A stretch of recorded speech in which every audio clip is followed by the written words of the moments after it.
सोचिए अगर कोई कंपनी दावा करे कि वह पर्यावरण के लिए काम कर रही है, लेकिन असल में उसका हर कदम प्रदूषण फैला रहा हो। अब क्या ऐसे में उसे हरित प्रोजेक्ट या ग्रीन प्रोजेक्ट का पैसा मिलना चाहिए?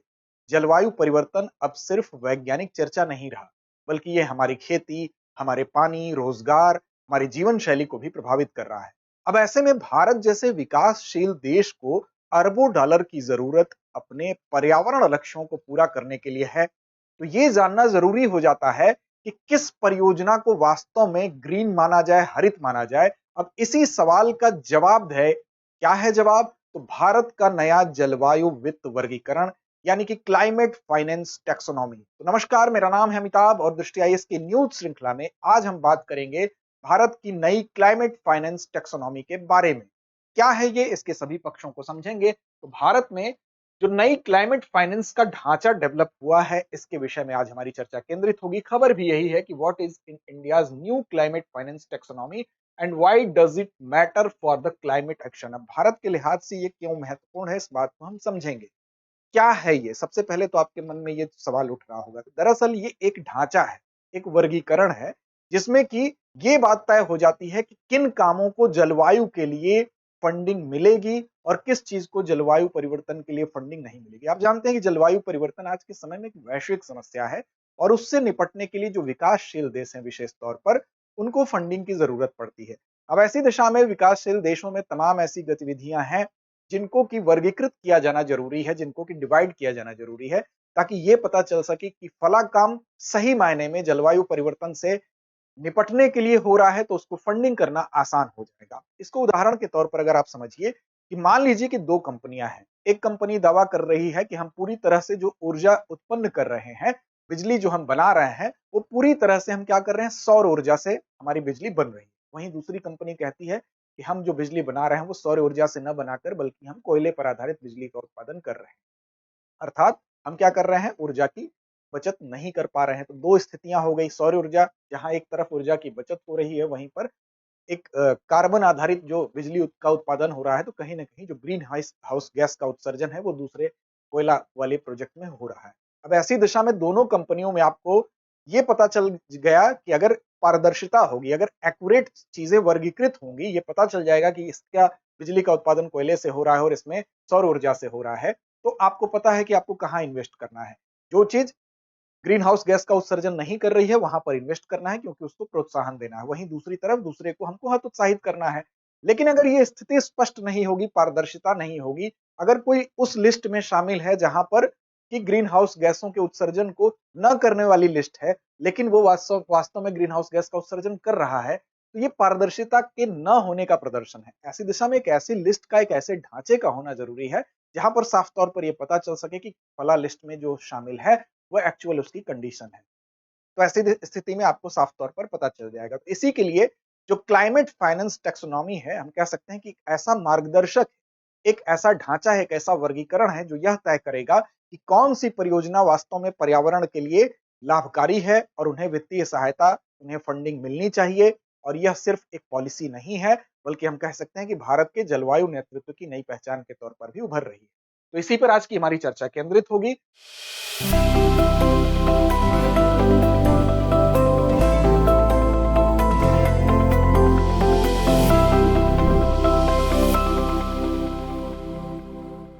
देखिए, सबसे पहले जलवायु वित्त वर्गीकरण जो है, वो क्यों इसकी जरूरत पड़ी? अगर हम बात करें कि क्लाइमेट फाइनेंस टेक्सोनॉमी अर्थात जलवायु वित्त वर्गीकरण की आवश्यकता क्यों पड़ी, तो देखिए, एक तो जो भी इन्वेस्टर्स होते हैं उनको ये जानने की जरूरत होती है कि हम जहां पर पैसा लगा रहे हैं, क्या वास्तव में वो सही जगह है। जलवायु परिवर्तन से निपटने के प्रयास उस फैक्ट्री, उस कंपनी या उस संस्था के द्वारा क्या किए जा रहे हैं।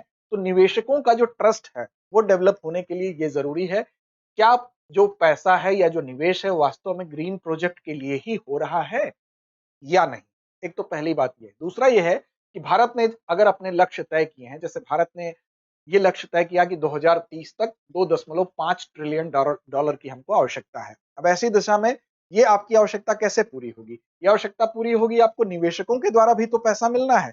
और उन निवेशकों का पैसा आपको कैसे मिलेगा? अगर आप ये लक्ष्य तय किए हैं, जैसे एनडीसी आपने तय कर लिया, नेशनल जिसको कहते हैं डिटरमाइंड कंट्रीब्यूशन, जो कि 2015 में पेरिस एग्रीमेंट हुआ था, उसके तहत हर देश ने जलवायु परिवर्तन से लड़ने के लिए अपने अपने कंट्री में अपने अपने देश का अलग अलग लक्ष्य तय किया। तो भारत ने भी उसमें लक्ष्य तय किए, जैसे उसी में एक लक्ष्य यह भी तय किया गया कि 2030 तक 50% बिजली हम गैर जीवाश्म जो है ईंधन से हम उत्पन्न करेंगे। उसी प्रकार ये भी एक लक्ष्य है कि भारत को 2030 तक 2.5 ट्रिलियन डॉलर की जरूरत पड़ेगी। तो अपने इन जलवायु लक्ष्यों को पूरा करने के लिए भी भारत को एक पारदर्शी व्यवस्था, एक पारदर्शी वर्गीकरण करना जरूरी था ताकि निवेशक यहाँ पर आ सके। दूसरी बात यह है कि अब तक एक स्पष्ट ढांचा नहीं था और इसकी वजह से ग्रीन वॉशिंग हो रही थी। ग्रीन वॉशिंग क्या होता है? ग्रीन वॉशिंग का मतलब होता है कि दिखावा किया जाता है कोई भी कंपनी के द्वारा, किसी भी फैक्ट्री के द्वारा, मान लीजिए दिखावा किया जा रहा है कि वो क्या कर रहा है, वो हरित ग्रीन होने का दावा कर रहा है, यानी कि वो हरित होने का दावा कर रहा है कि हम पर्यावरण के अनुकूल काम कर रहे हैं, लेकिन वास्तव में वो पर्यावरण के प्रतिकूल काम करता है। अगर वो दावा कर रहा है कि जीरो एमिशन हो रहा है हमारे यहाँ से, हमारी फैक्ट्री से, लेकिन वास्तव में जीरो एमिशन नहीं हो रहा है, तो ऐसी दिशा में अगर स्पष्ट वर्गीकरण होगा, एक ऐसा फ्रेमवर्क, एक ऐसा ढांचा होगा जहां पर उसकी एक्यूरेट जांच हो जाएगी और ये पता चल जाएगा कि ये टीयर 1 में है, टीयर 2 में है या दूसरी श्रेणी में है, तो उस तौर पर जो निवेशक होंगे उनका विश्वास बढ़ेगा एक पारदर्शी व्यवस्था के तौर पर। इसीलिए इस वर्गीकरण को, यहाँ पर इस नए वर्गीकरण को लाया गया है, क्लाइमेट फाइनेंस टेक्सोनॉमी को लाया गया है ताकि क्लाइमेट फाइनेंस को भारत में आकर्षित किया जा सके। अब देखिए क्लाइमेट फाइनेंस इस नए ढांचे की क्या विशेषता है। तो मई 2025 में भारत सरकार की वित्त मंत्रालय ने इसको जारी किया है और ये एक लाइविंग डॉक्यूमेंट है। इसका मतलब कि समय के साथ इसको अपडेट किया जाएगा।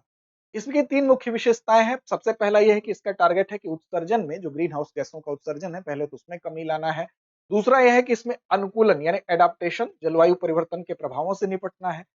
अब देखिए उत्सर्जन में कमी हम लाएंगे, पहली ये है। दूसरा है कि हम जलवायु परिवर्तन के जो प्रभाव हैं उससे निपटने में, जैसे सूखा रोधी फसल हो गई, बाढ़ सुरक्षित घरों का निर्माण हो गया, ये वो प्रयास हैं जो एडाप्टेशन के अंतर्गत आते हैं। मिटिगेशन यानी उत्सर्जन में कमी, जैसे पवन ऊर्जा परियोजना कोई है, उसको लागू कर दिया गया किसी ऐसी फैक्ट्री पर जहां पर एनर्जी का जो प्रोडक्शन हो रहा था अब तक कोयला आधारित था, तो उसको हम कह लेंगे कि हमने उत्सर्जन में कमी ला दी।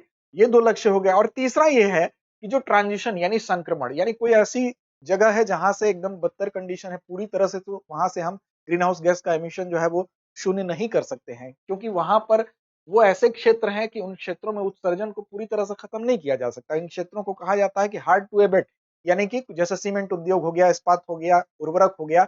लेकिन ये है कि यहाँ पर उसको संक्रमण का मतलब कि जो बदतर स्टेज है उससे उसके अपर स्टेज में ले जाया जा सकता है, एमिशन को धीरे धीरे कम करके। तो ये उसका मुख्य उद्देश्य है।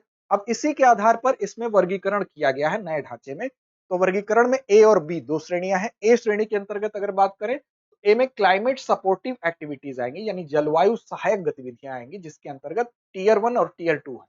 टीयर 1 में क्या है? पहले तो क्लाइमेट सपोर्टिव एक्टिविटीज देखिए, ये वो गतिविधियां होती हैं जो सीधे तौर पर क्लाइमेट चेंज को या जलवायु परिवर्तन को रोकने में सहायक होती है या उसके प्रभावों से निपटने में, यानी कि मिटिगेशन और एडाप्टेशन इन दोनों में मदद करती हैं। अब इनको टीयर 1 और टीयर 2 में डिवाइड किया गया। टीयर 1 का मतलब जो पहली श्रेणी होगी, पहली श्रेणी होगी ये बेटर कंडीशन या को बयां करेगी, यानी कि यहाँ पर पूरी तरह से उत्सर्जन से बचने वाली गतिविधियां होंगी, यानी कि जीरो एमिशन का यहाँ पर जहां पर होगा कोई ऐसी ऐसी फैक्ट्री मान लीजिए उदाहरण के तौर पर जहां पे जीरो एमिशन हो रहा है ग्रीन हाउस गैसों का, तो वहां पर ये टीयर 1 में वो रखी जाएगी। इसका उद्देश्य ही है कि अनुकूलन और लचीलापन, यानी कि एडाप्टेशन और लचीलापन यानी रिजिलेंस, यानी जलवायु के असर को सहने और जल्दी सुधारने की क्षमता जहां पर हो उसको इतना बढ़ा दिया जाए कि जीरो एमिशन हो।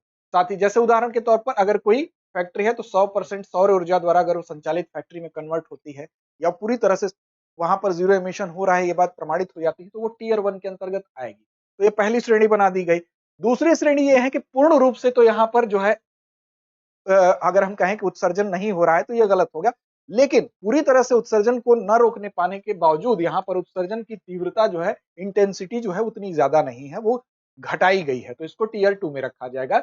यानी कि सीमित विकल्पों के कारण वहां पर उत्सर्जन जो है उसको थोड़ा कम किया जा सकता है। जैसे मान लीजिए कि उदाहरण के तौर पर कोई पारंपरिक फैक्ट्री है, पुरानी फैक्ट्री है, वहां पर आप 200 वाट का बल्ब लगाए हैं, उसकी संख्या 1000 बल्ब है वहां पर, तो इसका मतलब कि वहां जो एनर्जी एडाप्ट कर रहे हैं आप, वहां पर जो एनर्जी की खपत है वो ज्यादा है। अब ऐसी दिशा में एक उपाय ये हो सकता है कि एनर्जी की जो एफिशिएंसी है उसको बढ़ा दिया, जो बढ़ी हुई ऊर्जा दक्षता है, अगर एनर्जी की एफिशिएंसी आप बढ़ा देंगे तो ऊर्जा की खपत ही कम हो जाएगी, और जब खपत कम होगी तो ग्रीन हाउस गैसों का उत्सर्जन अपने आप कम हो जाएगा। अब उन सारे बल्बों को चेंज करके आप वहां पर एलईडी बल्ब लगा दीजिए तो एनर्जी की जो एफिशिएंसी है वो बेटर हो जाएगी। कुछ उपकरणों की सहायता से हम अगर उसको सुधार ले रहे हैं तो पूरी तरह से जीरो इमिशन तो नहीं होगा, लेकिन काफी हद तक ये जीरो इमिशन के करीब होगा। तो ये इस कंडीशन को टीयर 2 में रखा गया है। दूसरा मैंने बी बताया था, तो बी में क्या आएगा, ट्रांजिशन सपोर्टिव एक्टिविटीज आएंगी, यानी संक्रमण सहायक गतिविधियां आएंगी। अब ये वो दशा है जहां पर उत्सर्जन को पूरी तरह से रोकना संभव नहीं है, ये बदतर कंडीशन वाली स्थिति होती है। जैसे कुछ उद्योग, जैसे शुरू में ही मैंने कहा कि हार्ड टू एबिट, इसका मतलब जैसे सीमेंट हो गया, इस्पात हो गया, उर्वरक हो गया, ये ऐसे उद्योग होते हैं जहां पर उनको हम क्या कर सकते हैं, पूरी तरह से उत्सर्जन को नहीं खत्म किया जा सकता है। हालांकि विकासशील देशों की अपनी शर्तें होती हैं, इनका प्रोडक्शन भी जरूरी होता है।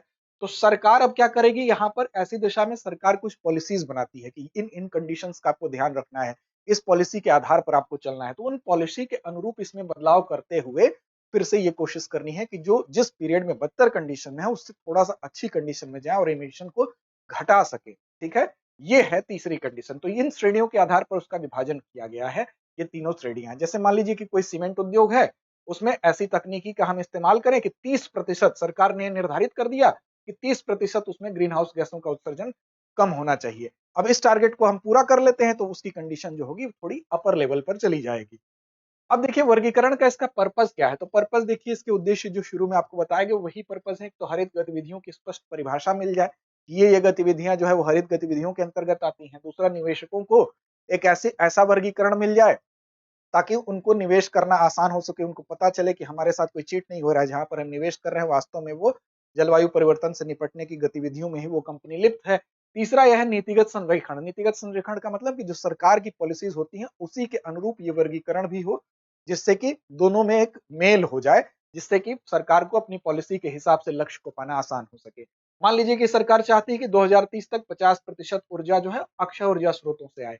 अब ऐसी दिशा में क्या होगा, जो टैक्सोनॉमी होगी, जो वर्गीकरण होगी, ये उसी दिशा में काम करेगी, उसी हिसाब से क्लासिफिकेशन होगा। और ये जब व्यवस्थाएं पारदर्शी होंगी, वर्गीकरण स्पष्ट होगा, ग्रीन वॉशिंग से कोई भी, अगर हम एग्जैक्ट उसकी जांच कर लेंगे और पता चल जाएगा कि ये कंपनी दिखावा कर रही है हरित होने का, वास्तव में वो हरित नहीं है, पर्यावरण अनुकूल जो पॉलिसीज हैं उनका वो अनुपालन नहीं कर रही है, तो उसके खिलाफ कार्रवाई होगी, उसको श्रेणी से हटा दिया जाएगा। तो ये कंफर्म हो जाएगा कि अमुक श्रेणी में जो भी कंपनी है वो वास्तव में वो ग्रीन है या नहीं है, पर्यावरणीय लक्ष्यों का अनुपालन कर रही है कि नहीं है। तो ऐसी दिशा में ग्रीन वॉशिंग यानी जो चीटिंग होती है, अपने आप को ऐसी कंपनी बताती है कि हम हरित ऊर्जा, पूरी तरह से हरित ऊर्जा पर आधारित हैं, लेकिन वो होती नहीं है। अगर ये चीजें स्पष्ट हो जाएंगी तो इन्वेस्टर्स का भरोसा और पारदर्शिता दोनों बढ़ेगी, जिससे कि भारत जो अपना लक्ष्य है वो भी प्राप्त कर लेगा। अब ग्रीन टैक्सोनॉमी क्या होता है, इसी से मिलता जुलता शब्द है, लेकिन ध्यान रखिएगा, ग्रीन टैक्सोनॉमी और यहां पर बात हो रही है आपकी क्लाइमेट फाइनेंस टैक्सोनॉमी, ये दोनों में बहुत ही माइनर अंतर है। ग्रीन टैक्सोनॉमी की बात करेंगे तो ये भी एक प्रणाली या सिस्टम है, एक फ्रेमवर्क है, जो कि ये निर्धारित करता है कि कौन सी आर्थिक गतिविधियां वास्तव में पर्यावरण के हित में है। ध्यान रखिएगा, ये टोटल पर्यावरण की बात कर रहा है, किस गतिविधि को पर्यावरण के हित में माना जा रहा है, किसको नहीं माना जा रहा है। तो इसका दायरा थोड़ा व्यापक हो जाता है, और ये ग्रीन कहलाने योग्य वो गतिविधियां हैं कि नहीं है। इसलिए जो ग्रीन टैक्सोनॉमी होती है वो भी एक वर्गीकरण है, वो भी एक ढांचा है, वो भी एक फ्रेमवर्क है, लेकिन इसका दायरा व्यापक है। ये पूरे पर्यावरण के संदर्भ में इसका आकलन करता है। यह भी तय करता है कि जो जलवायु वित्त हो, क्लाइमेट फाइनेंस हो, वो मिलना चाहिए कि नहीं। ये परखना कि कोई योजना सच्चे अर्थ में पूरे पर्यावरण के अनुकूल है कि नहीं। तो देखिए, अगर हम कहें कि जो अभी क्लाइमेट फाइनेंस टेक्सोनॉमी की अगर बात करें तो उसको हम कह सकते हैं कि उसका दायरा थोड़ा सीमित है, और इसके अगर बात करें ग्रीन टेक्सोनॉमी की तो इसका दायरा पूरे पर्यावरण को ध्यान में रख के है, तो ये थोड़ा व्यापक हो जाता है। आगे अगर बात करें वैश्विक स्थिति क्या है, ग्लोबल सिचुएशन क्या है, तो यूरोपीय संघ ने सबसे पहले यूरोपीय टेक्सोनॉमी दुनिया में सबसे पहले इसने लागू की। इसने तय किया कि किन किन तकनीकियों को, किन किन टेक्निक्स को ग्रीन माना जा सकता है। जैसे उसने कहा कि न्यूक्लियर एनर्जी को, यूरोपीय संघ ने सबसे पहले ये कहा कि जो न्यूक्लियर एनर्जी है, परमाणु ऊर्जा है, उसको इन्होंने कहा कि ये ग्रीन है। लेकिन तब जब वो पूरी सुरक्षा के साथ जो सेफ्टी स्टैंडर्ड्स है उसके पालन को पूरा करते हुए अगर ये है, तो इसको इन्होंने माना कि ये ग्रीन के अंतर्गत आएगा। इसके अलावा चीन, इंडोनेशिया और पाकिस्तान की बात करें, इन देशों ने भी अपनी राष्ट्रीय जरूरतों के अनुसार टैक्सोनॉमी यानी अपना अपना वर्गीकरण बनाया है, अपना फ्रेमवर्क बनाया है। चीन ने भी कहा कि जो कोयला आधारित बिजली है उसको ग्रीन से बाहर कर दिया, तो ये भी उसका एक परिणाम है कि चीन ने भी अपने यहाँ इस तरह का वर्गीकरण किया है, अपना ढांचा बनाया है। भारत की अगर बात करें तो भारत ने अपना जो टैक्सोनॉमी है या जो वर्गीकरण है वो आसियान के ढांचे से मिलता जुलता बनाया है। क्यों बनाया है ऐसा? क्योंकि हर देश की देखिए जरूरतें अलग होती हैं, उसी के अनुरूप ये फ्रेमवर्क डिसाइड होता है। अगर विकासशील देशों की बात करें तो वहां पे कुछ उद्योगों का होना भी जरूरी है, सीमेंट उद्योग का भी होना जरूरी है, उसको हम बंद नहीं कर सकते, इस्पात उद्योग को बंद नहीं कर सकते, उर्वरक को बंद नहीं कर सकते हैं। तो उसी अनुसार हर देश की अपनी जो टैक्सोनॉमी होगी उसके ढांचे में थोड़ी बहुत आपको सिचुएशंस अलग अलग दिखाई देंगे। इसका मतलब है कि भारत या इसके जैसे जो विकासशील देश हैं वो अपनी स्थिति को ध्यान में रखकर अपना फ्रेमवर्क इन्होंने बनाया है। अब देखिए, जलवायु वित्त वर्गीकरण और हरित वर्गीकरण में थोड़ा सा जो अंतर है उसको और ज्यादा स्पष्ट आपके सामने कर दें। अगर जलवायु वित्त वर्गीकरण की बात करें, अगर हम बात करें क्लाइमेट फाइनेंस टैक्सोनॉमी की बात करें, तो ये जलवायु परिवर्तन से निपटने पर ही पूरी तरह से इसका फोकस होता है। वहीं पर अगर हरित वर्गीकरण की बात करें तो पूरे पर्यावरण के संपूर्ण संरक्षण से संबंधित होता है। फाइनेंस की बात करें, जलवायु वित्त वर्गीकरण की बात करें, थोड़ा सीमित होता है इसका दायरा। यहीं पर इसका दायरा संपूर्ण पर्यावरण को देखते हुए थोड़ा व्यापक होता है। फिर जलवायु अनुकूल निवेश को पहचानना ही जलवायु वित्त वर्गीकरण का लक्ष्य है। वहीं हरित वर्गीकरण की बात करें तो पर्यावरणीय दृष्टि से पूरे पर्यावरण को ध्यान में रखते हुए निवेश को पहचानना इसका लक्ष्य है। तो ये एक माइनर सा अंतर है। अंत में आते हैं हम अभ्यास प्रश्न की तरफ, और आज का अभ्यास प्रश्न छोड़ते हैं आपके लिए। जलवायु वित्त वर्गीकरण का मुख्य उद्देश्य क्या है? विकल्प आपके सामने है। विकल्प ए, जलवायु परिवर्तन से संबंधित समाचार देना। विकल्प बी, केवल सरकार को धन देना। विकल्प सी, जलवायु अनुकूल गतिविधियों में निवेश को निर्देशित करना। या विकल्प डी, कार्बन टैक्स वसूलना। तो इस प्रश्न का जवाब कमेंट बॉक्स में जरूर दें।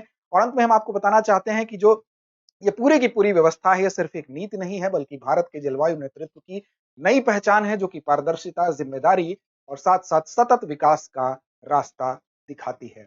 लड़ते रहिए, अपने लक्ष्य की ओर बढ़ते रहिए। डियर व्यूअर्स, अपने एग्जाम की तैयारी को और बेहतर करने के लिए हमारे चैनल को लाइक, शेयर और सब्सक्राइब करना न भूलें।